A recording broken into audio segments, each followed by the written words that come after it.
Lutte contre le terrorisme. Les États-Unis ont accordé plus de 10 milliards CFA à la Côte d'Ivoire. Pour plus d'informations sur ce sujet, retrouvez-nous après le générique.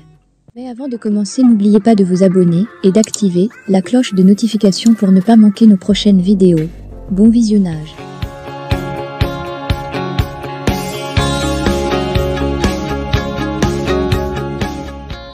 L'Agence des États-Unis pour le développement international, USAID, et son partenaire d'exécution Equal Access International, EAI, ont organisé du 28 au 30 novembre 2023 à Yamoussoukro, le 3e sommet annuel d'apprentissage, dans le cadre du projet Résilience pour la paix. La rencontre s'est déroulée en présence du préfet de région du district autonome de Yamoussoukro, M. Coulibaly Gando, de l'ambassadeur des États-Unis, Mme Jessica Davis-Bas, du secrétaire général de la Commission nationale des frontières, M. Konaté Djakaridja, ainsi que le représentant du Conseil national de sécurité.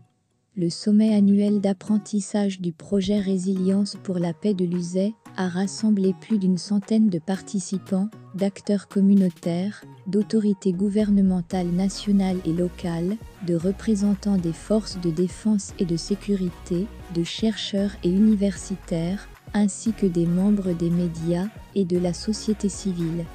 L'objectif était de réunir toutes les parties prenantes du projet Résilience pour la paix pour partager les résultats des dernières études portant sur les dynamiques de l'extrémisme violent au Nord, de valoriser les initiatives locales pour y faire face et de proposer de nouvelles actions pour renforcer la résilience des communautés. Ce sommet était axé sur la recherche-action, qui est bâtie sur les initiatives communautaires de résilience, et est orienté par les questions de recherche formulées par les parties prenantes du projet.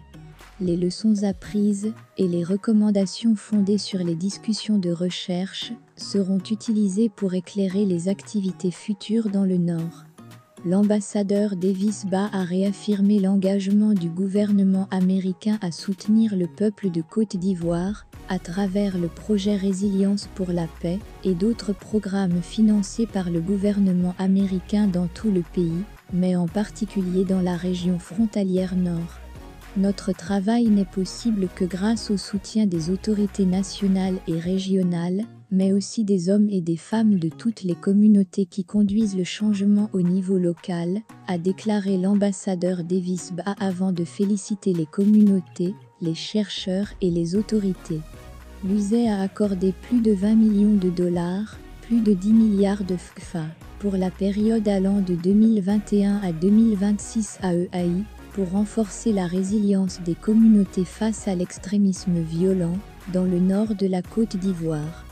Résilience pour la paix accompagnera les communautés frontalières du nord ivoirienne à risque à mieux s'adapter aux menaces en partenariat avec la Commission nationale des frontières de Côte d'Ivoire, le Conseil national de sécurité, International Rescue Committee, Indigo Côte d'Ivoire, la chaire UNESCO de bioéthique de l'Université d'Alassane Ouattara et l'Association des femmes juristes, et en collaboration avec l'Organisation internationale des migrations et la coopération allemande.